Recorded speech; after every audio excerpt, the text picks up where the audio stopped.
ഓരോ മണിക്കൂറും നിർണായകമായിട്ടുള്ള വോട്ടിംഗാണ് big boss Malayalam season 6 ഇപ്പം നടന്നുകൊണ്ടിരിക്കുന്നത്. ഇപ്പോൾ വ്യാഴാഴ്ച വൈകുന്നേരം 7 മണി വരെയുള്ള ഞെട്ടിപ്പിക്കുന്ന വോട്ടിംഗ് റിസൾട്ട് പുറത്തു വന്നിരിക്കുകയാണ്. അപ്പോൾ ഇന്നത്തെ വീഡിയോ ഫോട്ടോ നമ്മൾ പറയുന്ന ഒരു അപ്ഡേറ്റ് ആണ്.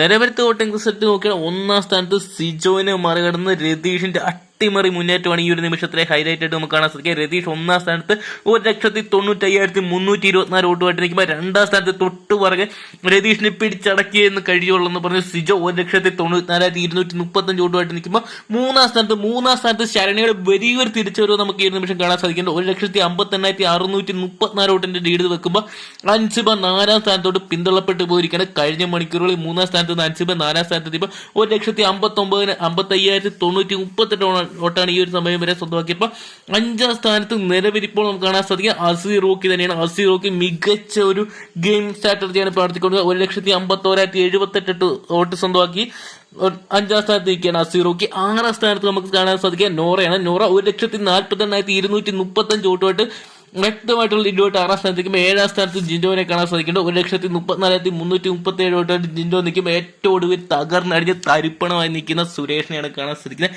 സുരേഷിന് ഇനി ഒരു തിരിച്ചുവരവ് ഉണ്ടാവുമെന്ന് കണ്ടു തന്നെ അറിയാം. ഗൈസ് എന്തൊക്കെയാണ് നിലവിൽ നോക്കുകയാണെങ്കിൽ 1,10,761 വോട്ടാണ് നിലവിൽ ഇപ്പോൾ സുരേഷിന് ഇതുവരെ സ്വന്തമാക്കാൻ സാധിച്ചിരിക്കുക. എന്തൊക്കെയാണ് ഇത് കൃത്യമായിട്ടുള്ള വോട്ടിന്റെ അൺഒഫീഷ്യൽ വോട്ടിംഗ് റിസൾട്ട് ഇപ്പോൾ പുറത്തു വന്നത്. എന്തൊക്കെയാണ് വരും മണിക്കൂറുകൾ കണ്ടു തന്നെ അറിയണം. സുരേഷിനോ ആണെങ്കിൽ ഇനി ഒരു തിരിച്ചുവരവ് ഉണ്ടാവില്ല എന്നൊക്കെ. അപ്പൊ ബിഗ് ബോസ് മലയാളം സീസൺ 6 എന്ന് ആര് പുറത്തു പോകണമെന്നാണ് നിങ്ങൾ ആഗ്രഹിക്കുന്നത് കമന്റ് ബോക്സിൽ പങ്കുക. അതോടൊപ്പം തന്നെ വരും മണിക്കൂറിൽ ഏറ്റവും നിർണായകമായിട്ടുള്ള വോട്ടിംഗ് റിസൾട്ടുകൾ ആകും തന്നെ അറിയാൻ വേണ്ടി ഇപ്പോൾ തന്നെ ചാനൽ സബ്സ്ക്രൈബ് ചെയ്ത് നോക്കുക.